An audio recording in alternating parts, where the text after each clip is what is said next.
નમસ્તે ખેડૂત ભાઈઓ, કેમ છો? બધા મજામાં ને? આજે હું એક ખેડૂત ભાઈના ખેતરે વિઝિટ માટે ગયો હતો. ત્યાં મેં એક એવું જોરદાર અને જુગાડુ ટૂલ જોયું કે જોઈને મને થયું કે આ તો તમારા સુધી પહોંચાડવું જ પડે. તમે જોઈ શકો છો કે અહીં જ્યોતિનો સનેડો ચાલી રહ્યો છે અને એની પાછળ સાતી બાંધેલું છે. પણ ખાસ વાત એ છે કે સાતીની બંને બાજુ આ ગોળ ચક્કર લગાવેલા છે. આ ચક્કરનું કામ શું છે ખબર છે?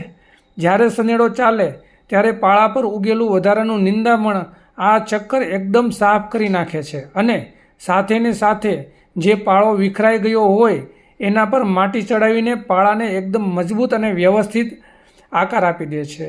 જે ખેડૂત ભાઈઓ કેરા કરીને માંડવીનું વાવેતર કરે છે એમના માટે આ ટૂલ્સ એકદમ વરદાન સમાન છે. એક જ ફેરામાં નિંદામણ પણ દૂર થઈ જાય છે અને પાળો પણ એકદમ કમ્પ્લીટ તૈયાર થઈ જાય છે. એટલે કે સમય અને મજૂર બંનેની બચત કરે છે. જો તમને આ ટૂલ્સ ગમ્યું હોય તો વિડીયોને લાઈક કરજો અને આપણા બીજા ખેડૂત મિત્રો સાથે શેર કરજો, જેથી કરીને તેમને પણ આ ટૂલ્સ વિશે ખબર પડે.